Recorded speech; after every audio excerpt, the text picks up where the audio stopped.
இதை நோக்கி நாம் செல்வோம்.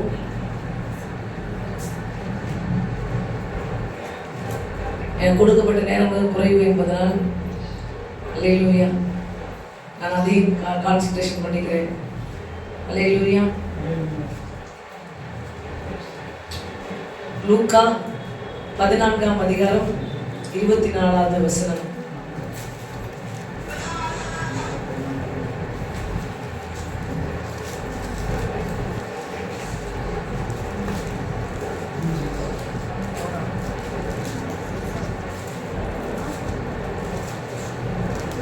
லூக்கா 14:27.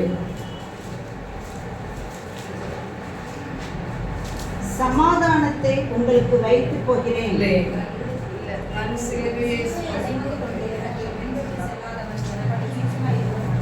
சிலுவையை சுமந்து கொண்டு எனக்கு பின் செல்லாதவன் எனக்கு சீஷனாய் இருக்க மாட்டான். ஆமென். அல்லேலூயா. நீங்க பல சிலுவைகளை நீங்க வச்சு கொண்டு இருக்கலாம். பல சிலுவை என்பது என்னது? சிலுவை எவ்வளவு பெரிய பாரமா இருந்தது என்று உங்களுக்கு தெரியும். அல்லேலூயா. அந்த சிலுவையை நாமும் அவரை பின்பற்றுகிற நாமும் சுமக்க அழைக்கப்படுகிறோம். அப்படி சுமக்கும் போதுதான் நாம் அவருடைய சீஷனாக மாற முடியும். அல்லேலூயா. ஒருவன் தன்னைத்தான் வெறுத்து தன் சிலுவை எடுத்து என்னை பின்பற்ற கடவன் என்று ஆண்டவர் சொல்லுகிறார். சீஷத்துவம், சீஷன்.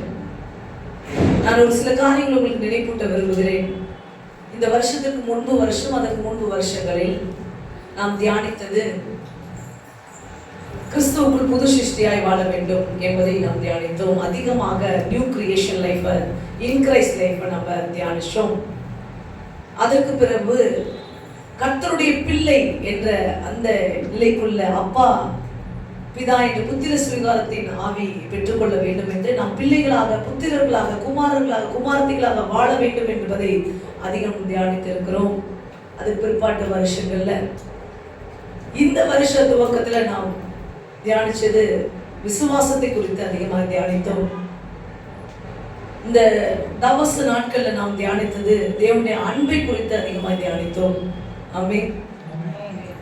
இவைகள் நிச்சயமாக உன் வாழ்க்கையில் ஒரு மாற்றத்தை உண்டு பண்ணி இருக்க வேண்டும் என்று நான் விரும்புகிறேன். கர்த்தர் விரும்புகிறார். நான் விசுவாசிக்கிறேன். ஏதோ ஒரு தாக்கத்தை நிச்சயமாக உண்டு பண்ணி இருக்க வேண்டும். நீங்கள் விசுவாசத்தில் வல்லவர்களாக மாறி இருக்க வேண்டும். தேவ அன்பினால் நிரப்பப்பட்டவர்களாக நீங்கள் மாறி இருக்க வேண்டும். இந்த பிரசங்கங்கள் உங்களை மாற்றி இருக்க வேண்டும். நீங்கள் வார்த்தைக்கு செவி கொடுத்திருப்பீர்கள். ஆனால் ஆமென். இப்ப ஏன் இதெல்லாம் நான் நினைப்பூட்டி அடுத்த இடத்துக்கு போறேன் அப்படின்னா, இப்ப உங்களை பிள்ளைகளாக மாறணும்னு சொன்னவர், அவரை போல புது சிருஷ்டியா கிறிஸ்துவ போல மாறணும்னு சொன்னவர், அவருடைய சீஷனாக மாற வேண்டும் என்றும் இப்பொழுது நமக்கு சொல்லுகிறவராக இருக்கிறார். இந்த நாளிலிருந்து ஒரு 2 மாதங்கள் 2.5 மாதங்களுக்கு நாம் சீஷத்துவத்தை நாம் தியானிக்க போகிறோம். யாருக்கெல்லாம் ஆண்டவருக்கு சீஷரா மாறும்? அல்லேலூயா. ஆண்டவர் ரசிக்கிறவங்க வேற, சீஷனாகிறது வேற. எனக்கு ஆண்டவர் ரொம்ப பிடிக்கும், நீ ரசிகன். அல்லேலூயா. ஆண்டவர் பார்த்து அப்படியே முகத்தை பார்த்துட்டே இருக்க தோணுது, ரசிகன்.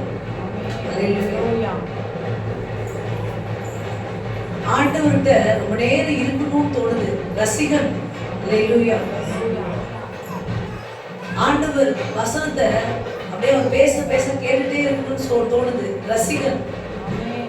அல்லேலூயா. ஆனா சீஷன், கர்த்தருக்கு ரசிகன் தேவையில்லை, கர்த்தருக்கு சீஷன் தேவை. சீஷன் என்பவன் அவர் முகத்தை பார்க்கிறவன் மாத்திரமல்ல, அவர் பேசுவதை கேட்பவன் மாத்திரமல்ல, அவருக்காக வாழ்றவன். அல்லேலூயா. அவருக்காக ஏதாவது செய்ய வேண்டும் என்று நினைக்கிறவன், அவருக்காகவே ஏதாவது செய்ய வேண்டும். அவரை பார்த்தவுடன் இவருக்காக ஏதாவது செய்யணும்ன்றவன் தான் சீஷன். ஆமென். பார்த்துட்டு ரசிச்சுட்டு, படம் பார்த்து ரசிச்சு போற மாதிரி போறவன் ரசிகன். ஆண்டவருக்கு அது தேவையில்லை. அல்லேலூயா. சீஷன் என்பவன் ஆண்டவருக்காக தன்னையே மாற்றிக்கொள்ள முற்படுகிறவன், தன் வாழ்க்கையவே அர்ப்பணிக்கிறவன், தன்னுடைய நேரத்தை அர்ப்பணிக்கிறவன். ஆமென். தன் நேரம் என்றால் வாழ்நாளை அர்ப்பணிக்கிறவன். ஆமென். சோ சீஷன், எப்படி ஒருவர் சீஷன் ஆக முடியும் அப்படின்னா, சீஷன் ஆகணும்ன்ற எண்ணம் ஒருவனுக்கு எப்படி வரும் அப்படின்னா, அவன் முதலாவது இயேசுவின் அன்பை அறிந்தால் மட்டுமே அவன் சீஷனாக முடியும். ஆமென். அவர் அன்பை பற்றின அறிவு தான் அவருக்கு சீஷனாகணும்ன்ற எண்ணத்தை உண்டாக்கும். ஆமென். இவ்வளவு அன்புள்ளவராக இருக்கிறாரே அப்படின்ற அந்த அன்பினால் தொடப்படும் போது தான் சில பேர் ஆண்டவர் ஃபாலோவே பண்ண மாட்டாங்க. சீஷன் என்பவன் ஃபாலோவர். ஹல்லேலூயா. இயேசுவின் பாத சுவடுகளை பின்பற்றுகிறவன் தான் சீஷன். ஆமென். ஆண்டவருக்கு யார் தேவை? சீஷன் தான் தேவை, ரசிகன் தேவை. ஆண்டவருடைய பாத சுவடுகளை பின்பற்றுகிறவன் சீஷன் எனப்படுவான். அந்த சீஷன் எப்பொழுது அந்த பாத சுவடுகளை பின்பற்றணும்ன்ற எண்ணம் ஒருத்தனுக்கு வரும். ஒரு சாதாரண மனுஷனுக்கு எப்போ வரும் அப்படின்னா, கிறிஸ்துவின் அன்பை அறிய அறியதான். ஹல்லேலூயா. அந்த அன்பு அவனை, இவரை பிடித்துக் கொள்ளுவோம், இவருக்கு பின்பாக செல்லுவோம் என்ற எண்ணத்தை உண்டாகும். எத்தனை பேர் ஆண்டவர் அன்பை அறிந்திருக்கு? ஹல்லேலூயா. Thank you Jesus. அன்பை அறிந்தவர்கள் சீஷராக மாறுவார்கள். ஆமென். அன்பை அறிகிறத குறித்து இன்னும் கொஞ்சம் நான் சொல்றேன். 2 கொரிந்தியர்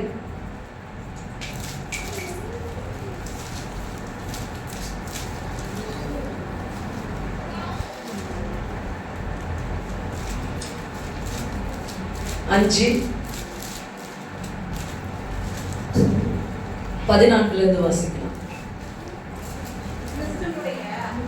கிறிஸ்துவினுடைய அன்பு எங்களை நெருக்கி ஏவுகிறது. ஏனென்றால்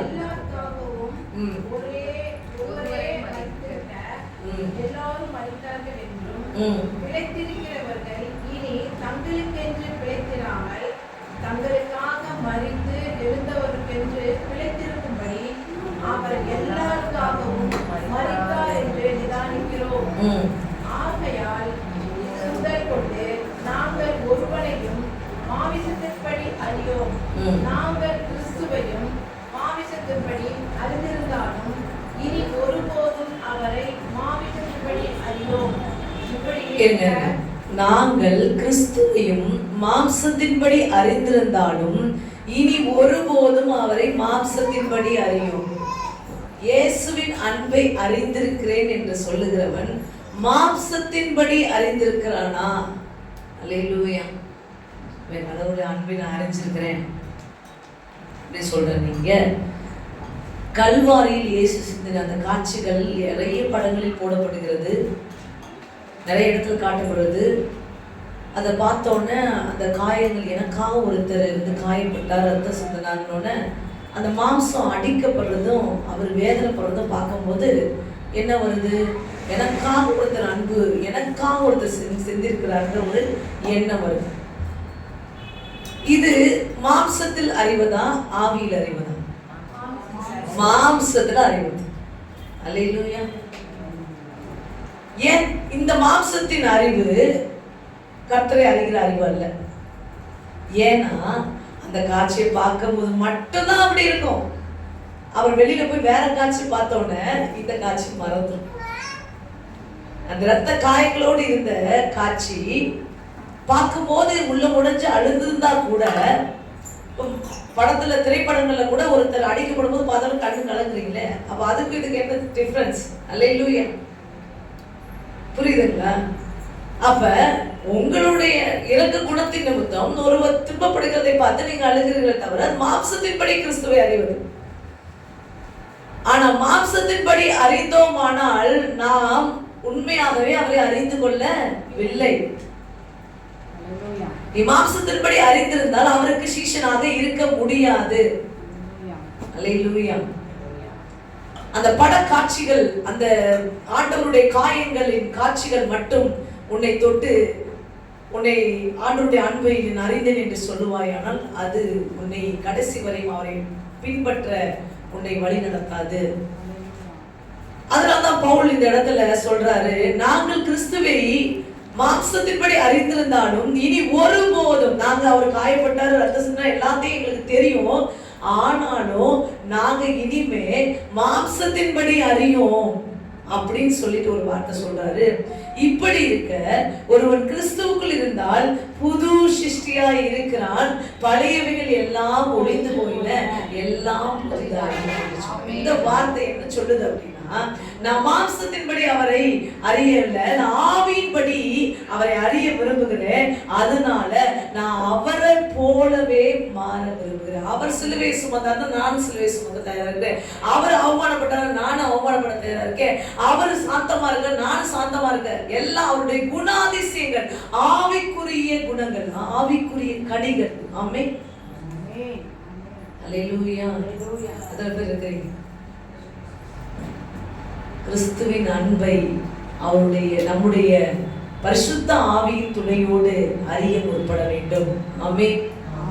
அதனால்தான் தாவீது சொல்றார், வேதத்தின் உண்மைகளை அறிந்து கொள்ளும்படி என் கண்களை திறந்தருளுங்க.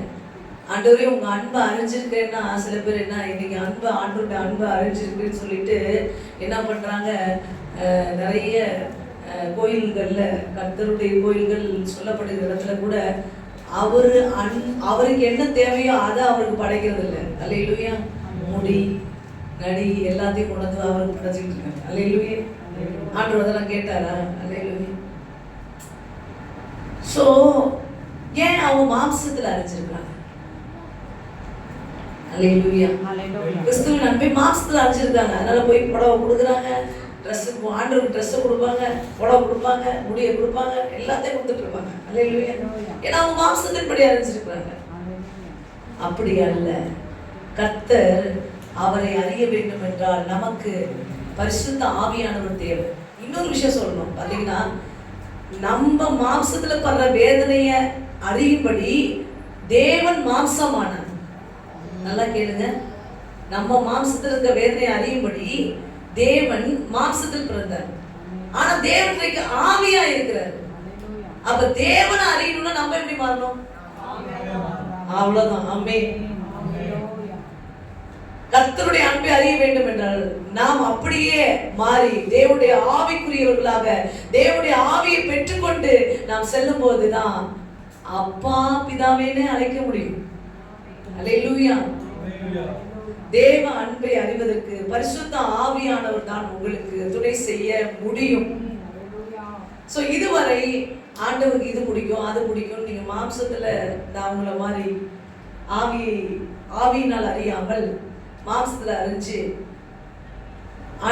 புரியுதுங்களா உங்களுக்கு? சில பேருக்கு உலகத்துல இருக்கவங்களுக்கு நீங்க அவங்கள ஆத்மார்த்தமா அறியவில்லை என்றால் அவங்களுக்கு அது பிடிக்கும் இது பிடிக்கும்னு எல்லாத்தையும் உங்க இஷ்டப்படி நீங்க செஞ்சுட்டு இருப்பீங்க. கடைசியில் அவங்க எதையும் சாப்பிட மாட்டாங்க.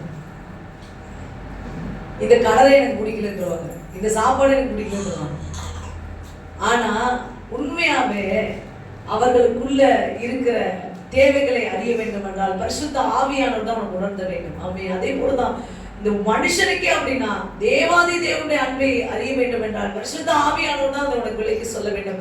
அவருக்கு விருப்பமானதை உனக்கு அவர் சொல்லும் போது அவர் அன்பை அறிய முடியும். ஆமென். இப்போ ஃபர்ஸ்ட் செஷனுக்கு வரணும், ஒரு லைனே முடியல, கேட்டுக்கொண்ட கோரிக்கையின் பிரகாரம். அல்லேலூயா. என்ன செய்வது? நானும் குறைவா தான் பேசணும்னு நினைக்கிறேன். சிலருக்கு பயம் இருக்கும், 9 மணிக்கே வச்சு 12 மணிக்கு விடுறாங்க, இப்போ 8:30 மணிக்கு வச்சு 11 மணிக்கு விடுறேன்னாங்களே. அல்லேலூயா. சீக்கிரம் விடுவாங்களா இல்லையா? நான் டெஃபினிஷனே முடிக்கல, என்ன பண்றது? சீஷன்னா என்னன்னே சொல்ல வர. யார் சீஷனாக மாற முடியும்? யாரால டிசேபிள்? எல்லாரும் விரும்பலாம் சீஷன் ஆகலான்னு, ஆனா எல்லாரால முடியாது. அல்லேலூயா. யாரு சீஷனாக முடியும்னா அவரை நேசிக்கிறவன் மட்டும்தான் சீஷனாக முடியும். அவரை விட வேற எதையாவது பெருசா நேசிக்கிறானா அவனால சீஷனாக முடியாது. அதுக்குதான் மிகுந்த ஆஸ்தி உள்ள ஒரு வாலிபன் வந்தான். உங்களுக்கு எல்லாருக்கும் தெரியும்.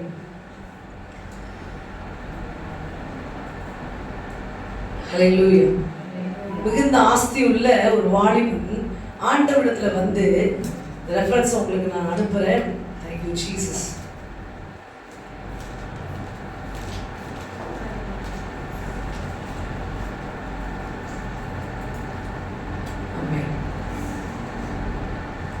சரி, மிகுந்த ஆஸ்தி உள்ள ஒருவன் வந்து ஆண்டவரிடத்துல கேட்கிறான். மத்தேயு 19:21. மத்தேயு 19:21. 20:21. அந்த வாலிபன் அவரை நோக்கி, இவைகளை எல்லாம் என் சிறுவயது முதல் கைக்கொண்டிருக்கிறேன், இன்னும் என்னிடத்தில் குறைவு என்ன என்றார். அதற்கு இயேசு, நீ பூரண சத்குணராய் இருக்க விரும்பினால் போய் உனக்கு உண்டானவைகளை விற்று தரித்திரருக்கு கொடு, அப்பொழுது பரலோகத்தில் உனக்கு பொக்கிஷம் உண்டாயிருக்கும், பின்பு என்னை பின்பற்றி வா என்றார். அடுத்து படிங்க. அந்த வாலிபன் மிகுந்த ஆஸ்தி உள்ளவனாய் இருந்தபடியினால் இந்த வார்த்தையை கேட்ட பொழுது துக்கம் அடைந்தவனாய் போய்விட்டான். ஹல்லேலூயா. இப்ப இந்த வாலிபனுக்கு ஆசை இயேசுவை ஃபாலோ பண்ணும், அவருக்கு சீஷனா மாறணும்னு. ஆனா இயேசு அதுக்கு சொன்ன ஒரு கமெண்ட், ஒரு கட்டளை என்னன்னா, உன் ஆஸ்தி எல்லாம் போய் வித்துட்டு. அப்ப ஏழையா இருந்தா தான் இயேசு முன்னாடி போகணும். ஆனா இல்ல, அவன் இருதயம் ஆஸ்தி மேல் இருந்தது. ஹல்லேலூயா. அதான் விஷயம். உன் இருதயம் ஆண்டவரை பின்பற்றுறதுல முழுமையா இருக்குதா, இல்ல உலகத்தின் காரியத்துல இருக்குதா? உலகத்தின் காரியத்துல இருக்குமானா நீ ஆண்டவரை பின்பற்றவே முடியாது, நீ அவருக்கு சீஷனாக முடியாது. ஹல்லேலூயா. நீ கொஞ்சம் யோசிச்சு பாருங்க. அவன் வந்து ஒரு 50 கோடிக்கு அதிபதியா இருக்கானா. ஆண்டவர் சொன்ன ஒரு வார்த்தை அவனுக்கு எப்படி இருந்திருக்கும்? ஹல்லேலூயா. யோசிச்சு பாத்தீங்களா? 50 கோடியை விட்டுட்டு என் பின்னாடி வாங்கினார் ஆண்டவர். ஹல்லேலூயா. சோ இதுல இருந்து என்ன தெரியுது? சீஷனானவன் உலகத்தின் மேல் அன்பு வைத்திருந்தால் இயேசுவுக்கு சீஷனாக முடியாது என்பது தெரிய வருகிறது. சோ சீஷன் ஆகணும்னா அவரை உண்மையா நேசிக்கணும், முழு மனசா நேசிக்கணும். காண்கிற உறவுகளை காட்டன் தகப்பனையாவது தாயாவது மகனையாவது மனைவியாவது மகளையாவது அதிகமா நேசிக்கிறவன் எனக்கு சீஷனா இருக்க முடியாது. அல்லேலூயா. ரெண்டாவது என்ன சொல்றாரு? பொருளாசை என்றதில் உன்னை வரவிடாது. ரெண்டாவது என்ன சொல்றாரு? உலகத்தின் பேரில் நீ அன்பு வைத்திருந்தாயானால் நீ என்னை நேசிக்க முடியாது, எனக்கு சீஷனாக முடியாது. ஆமென். இப்போ பாதி பேர் யோசிப்பாங்க, கஷ்டமான ஜேர்னியா இருக்கும் போல, சீஷன் ஆகலாமா வேணாமா? அல்லேலூயா. ஆண்டவர் கிறிஸ்தவர்கள் எல்லாரையுமே சீஷர்கள் தான் என்று சொல்லுகிறார். கிறிஸ்தவர்களே கிடையாது, அவர்கள் எல்லாம் சீஷர்கள் தான். All Christians follow Jesus only. Follower தான் யாரு? சீஷர்கள் தான். அப்ப கர்த்தர் கிறிஸ்தவன்ற பேர் வச்சது யாரு? பவுல் தான் வச்சாரு. அல்லேலூயா. சோ கிறிஸ்தவர்கள் என்றாலே சீஷர்கள் தான் அர்த்தம். நல்ல சீஷன் ஆகணுன்ற இடத்துக்கு நீங்க வந்துடணும். ஆமென். சரி, இப்ப நான் சொன்னேன், அன்பா இருந்தாதான், கர்த்தர் மேல அன்பா இருந்தாதான், உலக உறவுகள்லயோ பொருள்லையோ ஆஸ்திலையோ அன்பா இருந்தா சீஷன் ஆக முடியாது. ஓகே. அடுத்ததான் என்ன சொல்றேன் அப்படின்னா, சீஷர்கள் என்ன செய்ய வேண்டும் அப்படின்னா, ஒரு சீஷன் என்பவன் ஆண்டவருடைய அன்பை உலகத்துக்கு கொண்டு செல்ல வேண்டும். Spread God's love. இதுதான் அவனுடைய அல்டிமேட் கோலா இருக்கும். அல்லேலூயா. ஆண்டவருடைய அன்பை உலகத்துக்கு கொண்டு செல்ல வேண்டும். பிதாவின் சித்தத்தை இயேசு நிறைவேற்றினார். அடுத்தது அவர் சித்தத்தை நிறைவேற்றுவதற்காக தெரிந்து கொள்ளப்பட்டவர்கள் தான் சீஷர்கள். பிதாவின் சித்தத்தை இயேசு நிறைவேற்றினாரா? ஆமென். என்ன சித்தம்? அவர் சித்தம். Very good. பரவாயில்ல, சந்தோஷம். இது ஆறுதல். எல்லாரும் ரட்சிக்கப்படணும் என்பது பிதாவின் சித்தம். அந்த சித்தத்தை நிறைவேற்றும்படி தன்னையே பலியாய் தந்து எல்லாரும் ரட்சித்துக் கொண்டார். அவர் தன்னையே பலியாய் தந்து ரட்சித்துக் கொண்டார் என்ற அந்த ரட்சிப்பை உலகத்திற்கு வெளிப்படுத்துவதுதான் தேவனுடைய சித்தம் என்றால், சீஷர்களுடைய வேலை ரட்சிப்பை உலகத்திற்கு கொண்டு செல்வது. ஆமென். ரெண்டு விஷயம் தான், ஆண்டவருடைய அன்பை கொண்டு செல்வது, அவருடைய ரட்சிப்பை கொண்டு செல்வது. ஆமென். இதுதான் சீஷத்தோட முக்கியமான வேலை. மார்க் 2:13-14.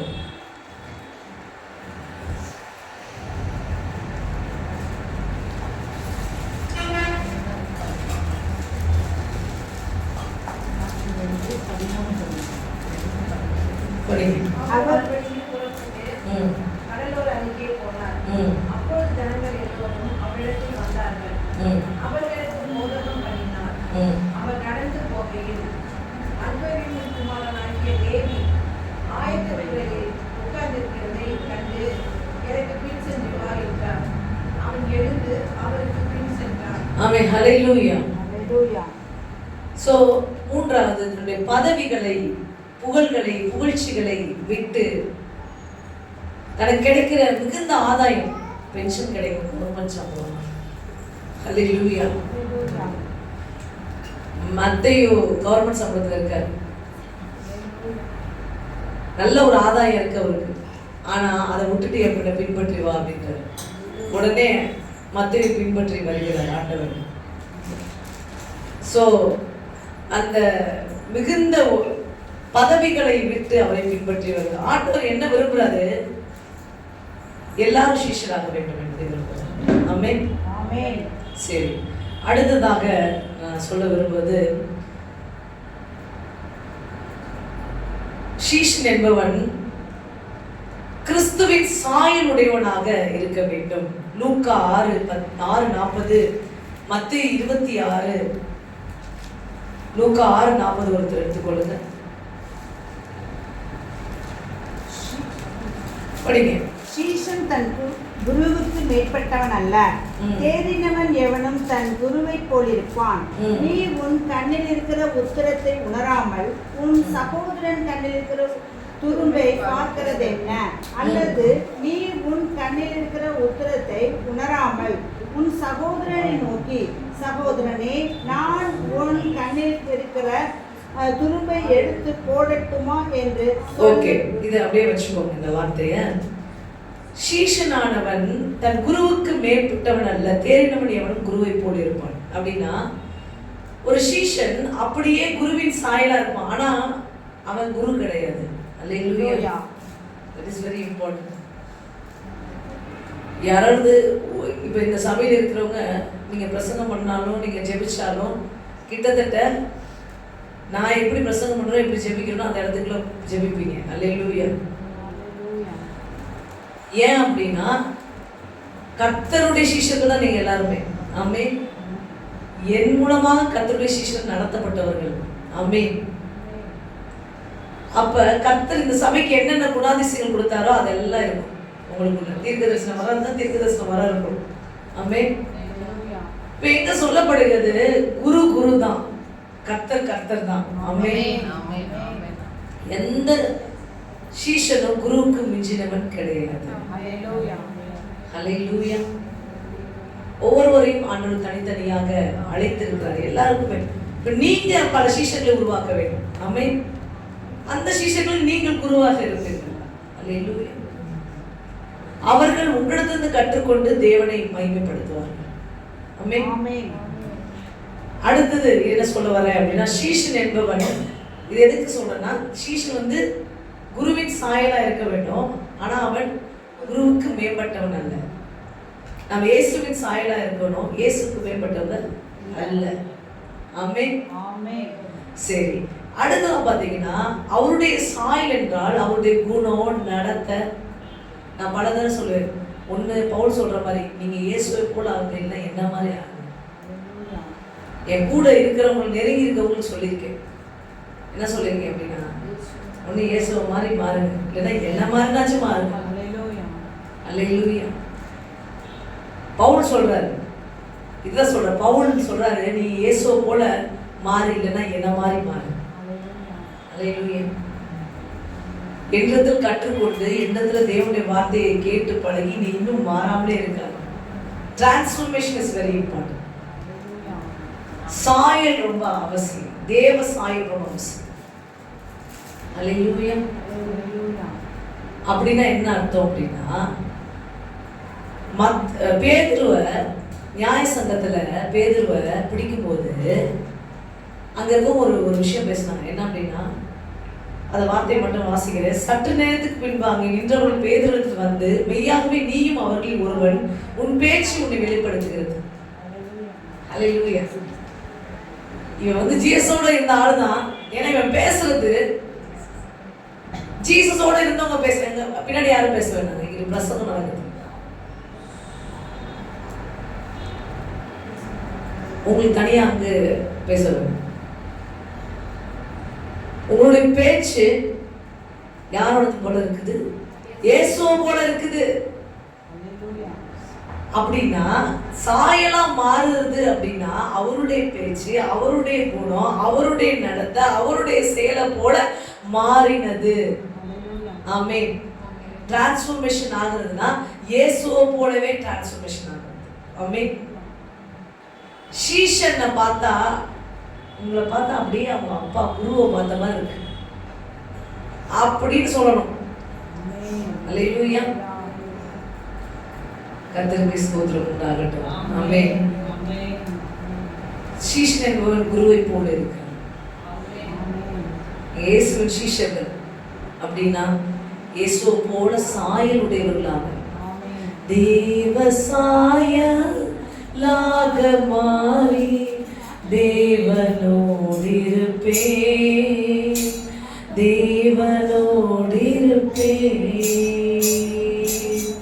தேவ சாயலாக மாறி தேவனோடிருப்பேன், தேவனோடிருப்பேன். அல்லேலூயா. சோ சீஷன் வந்து அவனுடைய சாயலாய் தன்னை மாற்றிக்கொள்ளுகிறவன். அவர் எப்படி இருக்கிறார்? சில சீஷர் இந்த உலகத்துல இருக்க விவேகானந்தரோட சீஷரை பார்த்தீங்கன்னா அவரை மாதிரியே ட்ரெஸ் பண்ணியிருப்பாங்க. Dressing, way of speaking, everything. அதுதான் சொல்ல வரேன். அல்லேலூயா. நீங்க அப்படி மாறிட்டீங்களா?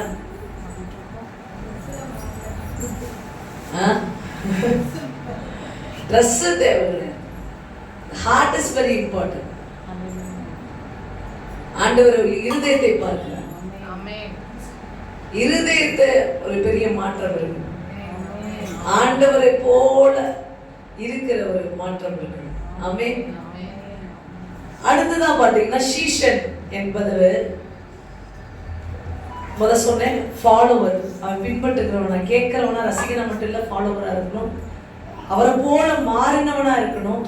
மூன்றாவதா சொல்றேன், அவன் கற்றுக்கொள்ளுகிறவனா இருக்கணும். ஆமென். லேர்னர். எப்பயுமே லேர்ன் பண்றதுக்கு தயாரா இருக்கும். மத்தேயு 11:29.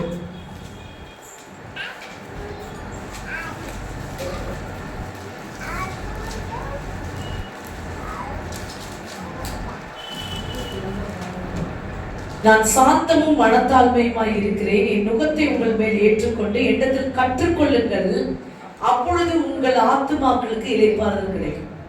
நீ சாந்தமா இருந்தாதான் உனக்கு இளைப்பாறுதலே கிடைக்கும். எல்லாம் என்ன பாருங்களேன், நீங்க எப்படி இருக்கணும்?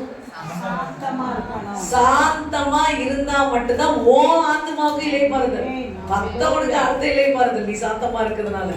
அடுத்த விஷயம், சாந்தம்னா என்னது? Soft nature.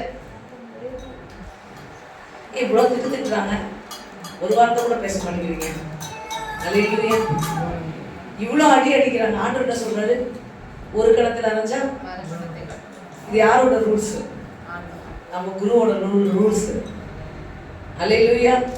நம்ம தலைவரோட ரூல்ஸ் என்னது? என்ன ரூல்ஸ்? ஒரு கணத்தை அரைஞ்சா மறு கணத்தை காட்டு.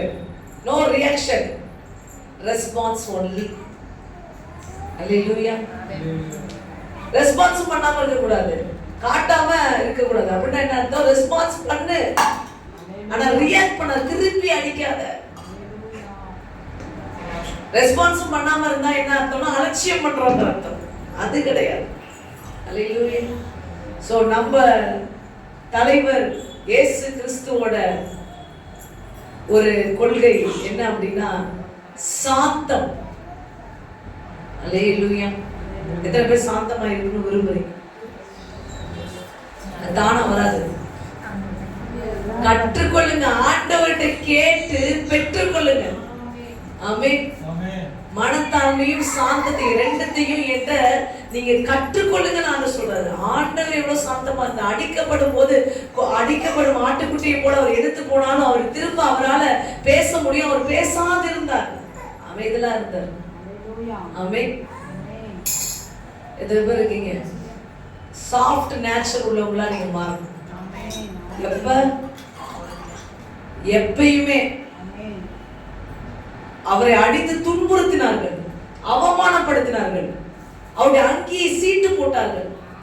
ஆண்டவர் அமைதியா இருந்தார். ஆமென். ஹல்லேலூயா. சோ மிக முக்கியமானது என்ன தேவை? சாந்தம். ஒரு டிசேபிளா மாறணும்னா நிறைய பேர் விரும்புறீங்க, கடவுளுக்கு கொடுக்கணும். அதை கேட்டு பெற்றுக்கொள்ளும். நீங்க சாந்தமா இருந்தா மட்டும்தான் இயேசுவை நீங்க உலகத்துக்கு கொண்டு போக முடியும். நீங்க இயேசுவோட பிள்ளைங்கன்னு சொல்ல வேணாம், இயேசுவோட சீசன் சொல்ல வேணாம். உங்க முகத்திலே அந்த சாந்தம் தெரியும், அந்த பிரசன்ஸ் தெரியும். ஒரு சிஸ்டரா பார்க்காத பார்த்தா ரொம்ப முடியாது கரெக்ட் சொல்லிட்டு இருக்கீங்க அப்படின்ற மாதிரி பார்க்கறாங்க. ஆனா இது முடியும், கர்த்தரால் ஆகும், மனுஷால கூடாது. தேவன் எல்லாம் கூடும். சோ பெண்களாகி நமக்கு இன்னும் சொல்லிட்டாரு, சாந்தமும் அமைதியில் உள்ள அலங்காரங்களால் அலங்கரித்துக் கொள்ளுங்க. என்ன ட்ரெஸ் பண்ணாலும் நம்ம எப்படி இருக்கணுமா? சாந்தமா இருக்கணும். அந்த ட்ரெஸ்ஸே நம்மளை தூக்கி மேல நிறுத்தக்கூடாது. பெரிய ட்ரெஸ் அப்படின்னு அப்படி இருக்கக்கூடாது. சொல்றேன் நார்மலா. சோ சாந்தம் கர்த்தருடைய சாயலை வெளிப்படுத்துகிறது. சீஷன் என்பவன் எல்லாத்தையும் அவர்கிட்ட கற்றுக்கொள்கிறவனாக, அதாவது பைபிளை ஓபன் பண்ண எனக்கு இது தெரியும், ஒரு ஸ்டோரியை சொல்ல போறாங்க, ரூத் ஸ்டோரி சொல்ல போறாங்க அப்படின்னா ரூத் ஸ்டோரி எனக்கு தெரியும் இல்ல, இன்றைக்கு தேவன் எதோ ஒன்றை எனக்கு கற்றுக் கொடுக்க போகிறார். எனக்கு தெரிஞ்ச விஷயம் தான், எனக்கு தெரியாத விஷயம் அநேகமா இருக்குது. பவுல் சொல்றாரு, நான் சில எனக்கு எல்லாமே எனக்கு ஒரு சில சிஸ்டர் பேசுவாங்க, உங்களுக்கு எல்லாம் தெரியும், பைபிள் தெரியும், ஊழியம் தெரியும், அது தெரியும், இது தெரியும். பிலிப்பியர் 4:3 அதிகாரம் நாங்கள் பைபிள் 4 தடவை படிச்சிருக்கோம், 5 தடவை படிச்சிருக்கோம், எங்களுக்கு எல்லாமே தெரியும் அப்படின்வாங்க. கண்டிப்பா அவர்கள் எல்லாம் இந்த வசனத்தை நிச்சயமா படிக்கணும். பிலிப்பியர் 3 அதிகாரம் 12வது வசனம். நான் அடைந்தாயிற்று அல்லது முற்றும் தேறினவன் ஆனேன் என்று எண்ணாமல் கிறிஸ்து இயேசுவினால் நான் எதற்காக பிடிக்கப்பட்டேனோ அதை நான் பிடித்துக் கொள்ளும்படி ஆசையாய் தொடருகிறேன். ஆமென்.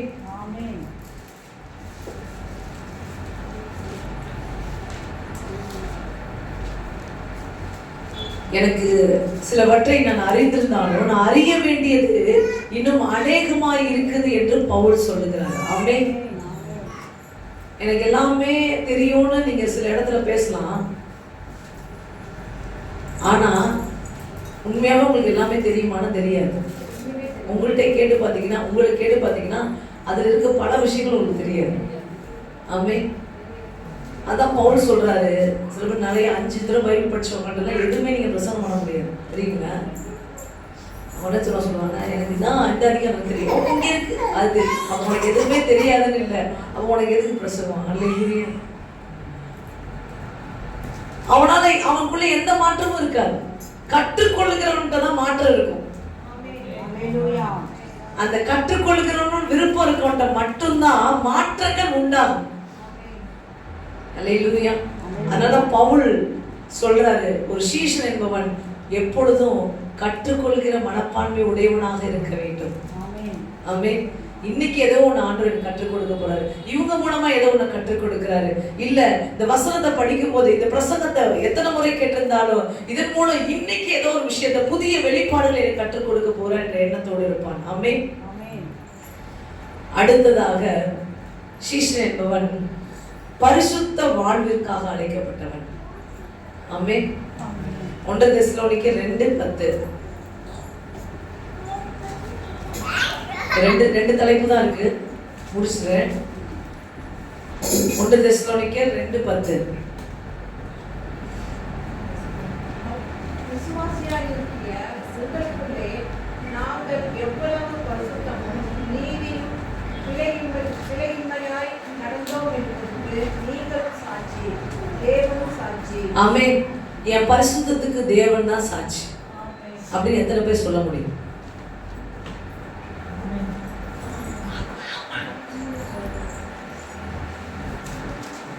பரிசுத்தம் என்பது நாட் ஒன்லி இமாரலிட்டி, அதாவது உடல் உறவினால் உண்டாகிற அசுத்தத்தை மாத்திரம் குறிக்கவில்லை. அல்லேலூயா. என்னை ஒரு விஷயம் பாருங்க, பரிசுத்தம் என்பது இந்த உடலை நான் வேறு தவறான நபர்களோடு நான் தொடர்பு கொண்டு அசுத்தப்படுத்தி கொள்ளவில்லை, அதனால் நான் பரிசுத்தமாய் இருக்கிறேன் என்பது மட்டும் குறிக்காது. ஆமென். பரிசுத்தம் என்பது கண்களில் இருக்கிற பாவங்கள், கண்களின் இச்சை, மாம்ச இச்சை, ஜீவனத்தின் பெருமை இதெல்லாம் இல்லாமல் வாயின் வார்த்தை. ஒரு டைம் நான் சொல்லியிருக்கேன் நினைக்கிறேன், ஆல்ரெடி சொல்லியிருக்கேன். நீங்கெல்லாம் கோபமா இருந்தீங்கன்னா என்னென்ன வார்த்தைகளை பயன்படுத்துவீங்க? சில பேர் கெட்ட வார்த்தையை பேசுவாங்க. அல்லேலூயா. அவன் பரிசுத்தமாய் இல்லை, தேவனிடத்தில் நெருங்க முடியாது. கெட்ட வார்த்தைன்றது உங்களுடைய டிக்ஷனரியில நிறைய இருக்கலாம், எனக்கு தெரியாது. ஆனா ஆண்டவருடைய டிக்ஷனரியில தேவன் படைத்ததை நீ இழிவாக எதை காண்பித்து பேசினாலும் கெட்ட வார்த்தை தான். அல்லேலூயா. இருக்கீங்களா? தேவன் படைத்த உறவுகளை நீ எதை சொல்லி இழிவுபடுத்தினாலும் அது கெட்ட வார்த்தை தான். அல்லேலூயா. சொல்லணும்னா நான் ஒன்றும் கெட்ட வார்த்தை சொல்லுங்க, ஒரு டாக்னு சொல்லு, நாயின்னு சொல்லு, அதெல்லாம் பெரிய கெட்ட வார்த்தை. அல்லேலூயா. ஆண்டவர் சொல்ற அதுவும் கெட்ட வார்த்தை. ஏன் தெரியுமா? தேவன் படைத்ததை நீ வேறு பேரிட்டு அவரை இழிவுபடுத்துகிறார், அவரை துக்கப்படுத்துகிறார்.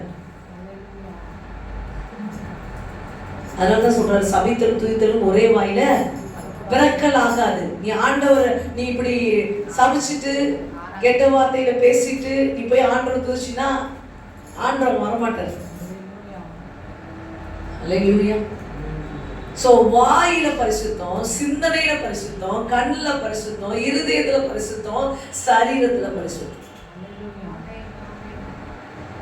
எல்லாத்திலையும் பரிசுத்தமாய் காத்துக் கொள்ளுகிறவனாக சீஷன் இருக்க வேண்டும். இந்த டெம்பரேச்சர் மிஷின்ல ஜுரம் இறங்குற மாதிரி சில பேரோட இதெல்லாம் குறைஞ்சிக்கிட்டே வருது. அல்லேலூயா. சோ மிக முக்கியமானது, சீஷன் பரிசுத்த வாழ்விற்காக அழைக்கப்படுகிறார். ஏனென்றால் அவர் பரிசுத்தர், இயேசு பரிசுத்தர். அதனால் நம்மையும் பரிசுத்த வாழ்விற்காக அழைக்கிறார். ஆமென். சரி, அடுத்ததை நம்ம பார்த்தோம் அப்படின்னா கடைசியா 2 விஷயம் பார்க்க போகிறோம். சீஷன் என்பவன் சிலவற்றை விட்டுவிட வேண்டும். இதான் ரொம்ப பெரிய லிஸ்ட். சில விஷயத்தை நீங்க விட்டாதான் ஆண்டவரை நீங்க பின்பற்ற முடியும். சில விஷயத்தை விட்டுவிட வேண்டும். அது என்னென்ன விஷயம் அப்படின்னு நம்ம பார்க்கலாம். வேகமா நான் சொல்லிடுறேன், ஏன்னா விட்டு விட வேண்டியதுதான் நிறைய இருக்குது, 10க்கு மேல இருக்குது. அதனால ஆளுக்கு ஒரு ரெஃபரன்ஸ் எடுத்துக்கோங்க. ஒரு ரெஃபரன்ஸ் சொல்றேன், ஆளுக்கு பைபிள் எடுத்துக்குவாங்க. 1 தெசலோனிக்கர் 5:22 ஒருத்தங்க எடுத்துக்கொள்ளுங்க. 2 தெசலோனிக்கேயர் 3:6 ஒருத்தங்க எடுத்துக்கொள்ளுங்க. 1 தெசலோனிக்கேயர் 5:22 ஒருத்தர், 2 தெசலோனிக்கேயர் 3:6 ஒருத்தர். எடுத்தவங்க கையை உயர்த்துங்க. அடுத்த இதை சொல்லுங்க. 2 வசனங்கள் எடுத்துட்டீங்களா? 1 தெசலோனிக்கேயர் எடுத்துருக்கீங்களா? 1 தெசலோனிக்கேயர் 5:22 ஒருத்தங்க எடுத்துட்டாங்க. 2 தெசலோனிக்கேயர் 3:6 ஒருத்தங்க எடுங்க. டக்குனு 1 தீமோத்தேயு எடுத்துட்டீங்க. 1 தீமோத்தேயு 6:5 ஒருத்தங்க எடுத்துக்கோங்க. 2 தீமோத்தேயு 3:5 ஒருத்தங்க எடுத்துக்கொள்ளுங்க.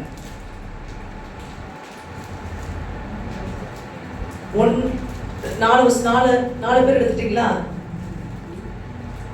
2 தீமோத்தேயு 3:5, தீத்து 3:9, கொலேசியர் 3:8 படிக்கலாம். அதுக்கப்புறம் மீதி எடுத்துக்கலாம். 1 தெசலோனிக்கேயர் 5:22 படிக்க முதலாவது. பொல்லாங்காய் தோன்றுகிற எல்லாவற்றையும் விட்டு விலகுங்கள்.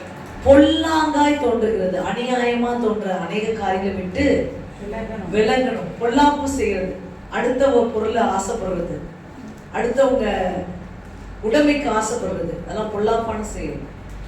அல்லேலூயா. இருக்கீங்களா? என்ன பாருங்க, பொல்லாப்பு விட்டு விட வேண்டும். பொல்லாங்கான இருதயம் உள்ள இருக்கக்கூடாது. 2 தெசலோனிக்கேயர் 3:6. மேலும் சகோதரரே, எங்களிடத்தில் ஏற்றுக்கொண்ட முறைமையின்படி நடவாமல் ஒழுங்கற்று நடக்கிற எந்த சகோதரனையும் நீங்கள் விட்டு விலக வேண்டும் என்று நம்முடைய கர்த்தராகிய இயேசு கிறிஸ்துவின் நாமத்தினாலே உங்களுக்கு கட்டளையிடுகிறோம். ஒழுங்கா இல்லாதவங்களை விட்டு விலகிடணும். நன்னடத்தை இல்லாமல் ஒழுங்கற்று பொய் சொல்றது, திருடுறது, ஏமாத்துறது, எல்லா வேலையும் செய்யறது, அப்படிப்பட்டவங்களோட ஐக்கியம் வச்சுக்க கூடாது. இயேசுவை பின்பற்றணும் நீ முடிவு பண்ணினா இப்படிப்பட்டவங்களை விட்டு நீ விலக வேண்டும். 1 தீமோத்தேயு 6:5.